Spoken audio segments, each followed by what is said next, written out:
एक समय की बात है, एक भाई बहन रहते थे। बहन का नियम था कि वह अपने भाई का चेहरा देख के ही खाना खाती थी। हर रोज वह सुबह उठती थी और जल्दी जल्दी सारा काम करके अपने भाई का मुंह देखने के लिए उसके घर जाती थी। एक दिन रास्ते में एक पीपल के नीचे गणेश जी की मूर्ति रखी थी। उसने भगवान के सामने हाथ जोड़कर कहा कि मेरे जैसा अमर सुहाग और मेरे जैसा अमर मायका सबको दीजिए। यह कहकर वह आगे बढ़ जाती थी। जंगल के झाड़ियों के कांटे उसके पैरों में चुभा करते थे। एक दिन भाई के घर पहुंची और भाई का मुंह देखकर बैठ गई, तो भाभी ने पूछा, पैरों में क्या हो गया है? ये सुनकर उसने भाभी को जवाब दिया कि रास्ते में जंगल के झाड़ियों के गिरे हुए कांटे पांव में चुभ गए हैं।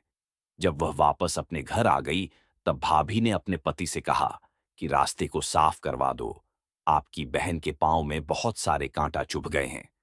भाई ने तब कुल्हाड़ी लेकर सारी झाड़ियों को काटकर रास्ता साफ कर दिया, जिससे गणेश जी का स्थान भी वहां से हट गया। यह देखकर भगवान गुस्सा हो गए और उसके भाई के प्राण हर लिए।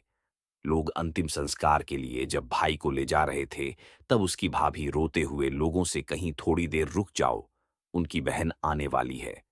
वह अपने भाई का मुंह देखे बिना नहीं रह सकती है, उसका यह नियम है।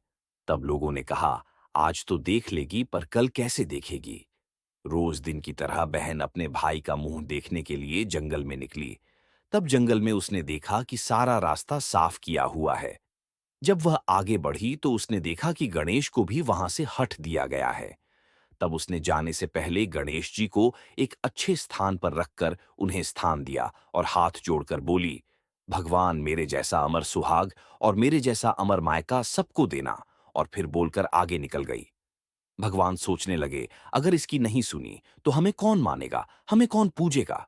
तब गणेश जी ने उसे आवाज दी, बेटी, ये 7 पत्तियां लेकर जा और उसे कच्चे दूध में घोलकर भाई के ऊपर छींटा मार देना, वह उठकर बैठ जाएगा।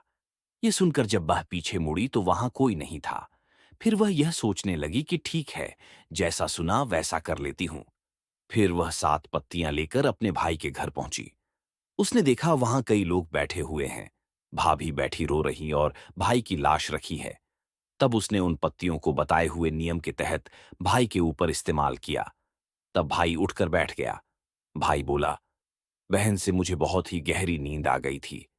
तब बहन बोली, यह नींद किसी दुश्मन को भी ना आए, और उसने सारी बात अपने भाई